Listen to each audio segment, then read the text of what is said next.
Welcome to Wealth Hustle 247 podcast, your trusted guide to financial literacy, business innovation, and entrepreneurial success. Learn how to grow your wealth, make informed decisions, and turn your ideas into profitable ventures.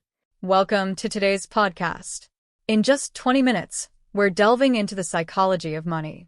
We'll explore how our beliefs and emotions shape our financial decisions, influencing everything from spending habits to investment strategies. Join us for a quick yet insightful look at the mindset behind money management. Hey everyone, and welcome. We're diving into the psychology of money today. Ooh, fascinating. It really is. Hell yeah. We're looking at this video, The Psychology of Money in 20 Minutes, Okay. from Escaping Ordinary. That's the YouTube channel. It's BC Marks. And he breaks down Morgan Housel's book, The Psychology of Money. I'm familiar with that, yeah. And, you know, it's interesting because we always think financial success is all about, being good at math. Right. But this video is saying, not so fast. It's more than that, isn't it? It's like there's a human element to it. Yeah, absolutely. So it's really about like our personal history and emotions and how that all kind of plays into, our relationship with money. I thought it's interesting they use this idea of financial DNA Oh, okay. that we all have Interesting. that shapes our decisions. Yeah. And I thought that was so true. Yeah. Because, we see that all the time, right? Absolutely. And, Yeah. You think about someone who maybe early on in their investing journey, they experience like a major market crash. It's going to make them a little more hesitant. Oh, for sure. Even if there is potential for gains, that fear is still going to be there. Right. Because they've had that experience. Yeah. So, their financial decisions to someone else might seem kind of irrational. Right. But to them, it makes perfect sense. Because they've lived through it. They've seen what can happen. Exactly. It's their financial DNA. I like that. I know. It's a good one. Yeah. So how do we can't erase our past experiences, right? Right. But how do we use this idea of like knowing that we have this financial DNA? How do we use that to make better decisions? Well, I think the first step is acknowledging that it's there, Okay. right? Like you said, we can't erase the past, but we can learn from it. So if we can understand how our past is influencing maybe some of the decisions we're making in the present, then we can start to look for any limiting beliefs that we might have about money. And If you find yourself constantly thinking, oh, the market's going to crash or, right. Or afraid to. Exactly. Ask yourself, is this fear based on something I'm seeing right now? Or is it an echo of something that happened in the past? It's so true. Yeah. We've got to challenge those old tapes that might be playing in our heads. That's a really good point. And this whole idea of our past kind of influencing us leads perfectly into the next point that they make in the video, which is compounding. Yeah. Because, sometimes in the past we've made maybe decisions that haven't been so great financially speaking. Happens to the best of us. Exactly. But this idea of compounding, it really highlights how over time, like Warren Buffett, they use him as an example. Right, a classic example. And he really embodies this whole idea of it's not about timing the market or anything like that. It's about time in the market. It's just about time, yeah. Like letting your money grow. And letting it compound. Yeah. It's funny, they mentioned in the video that a whopping $81.5 billion Oh, wow. of his $84.5 billion, that's almost all of it, was actually earned after he turned 65. I know, it's crazy, right? Wild. It just shows you, like, you can start, even if you start small, it's just that time element. Consistency is key. Yes. Just keep at it. Keep at it, exactly. So what would you say to those listeners who are like, okay, but I'm not Warren Buffett, it's too late for me?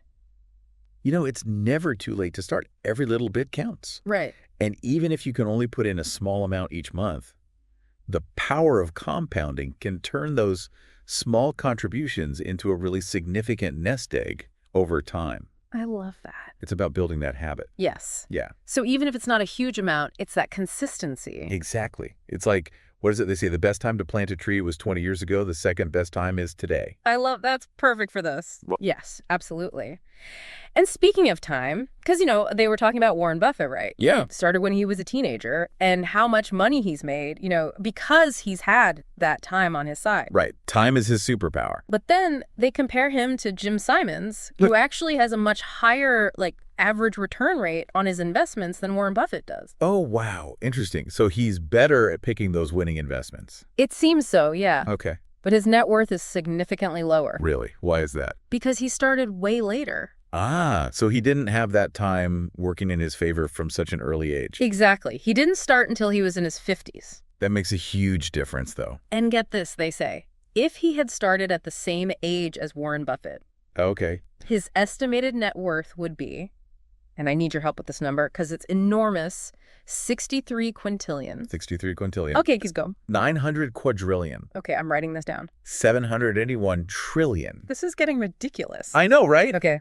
Yeah. 780 billion. Right. 748 million. I mean, at this point, 748 million, $160,000.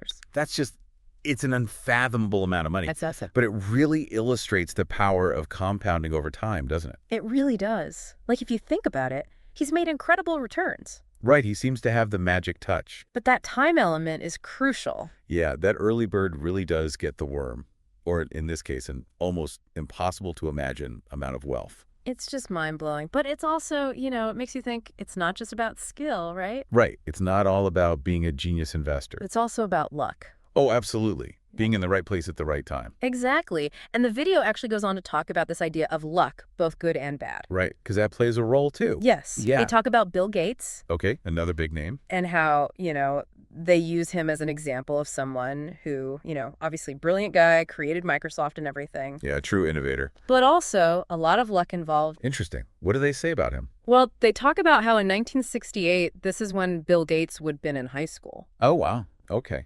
Out of millions of high school students in the world, only 300 of them attended this one particular high school, Lakeside School in Seattle. Okay. And what made Lakeside School so special was that they had the only computer available for student use. Really? So he was just in the right place at the right time. Totally. Wow. Talk about a lucky break. It was this teletype Model 30, which, I'm sure it was like, State of the art back then. cutting Yeah, edge at the time. Right. But still, like, can you imagine? No, that's incredible. I mean, to have that kind of access at such a young age, it's no wonder he became a tech giant. And that's Bill Gates. Wow. Yeah. Yeah. That's a 1 in a million chance right there. It really is. So luck definitely played a role in his success. Yeah. But, I mean, he still had to have the drive, the talent All right. He had to put in the work. to capitalize on that opportunity. Absolutely. And, it's interesting because then on the flip side of that, Okay. they talk about his friend Kent Evans. Okay. I'm not familiar with him. He was good friends with Bill Gates. Oh, wow. And he was, by all accounts, equally as brilliant when it came to computers. Like, Mhm. they were, kind of neck and neck in terms of their... Their abilities. Yeah. But tragically, he actually died before graduating high school in a mountaineering accident. Oh, wow. That's so sad. Yeah, it's a really poignant part of the video. It just goes to show, life is full of these unexpected turns. You just never know Yeah. what's going to happen. It can change in an instant. And it really highlights how, risk is always there. Good part of life, isn't it? Yeah. And so how do we make sense of all that, right? Well, When we think about investing and things like that. that's the million-dollar question, isn't it? How do you balance risk and reward? Yeah. It's tricky. It is tricky. And they use this analogy in the video. Okay. I'm curious to hear if this resonates with you. Yeah, let's hear it. Okay. So they compare the stock market to buying a car. Buying a car. Okay.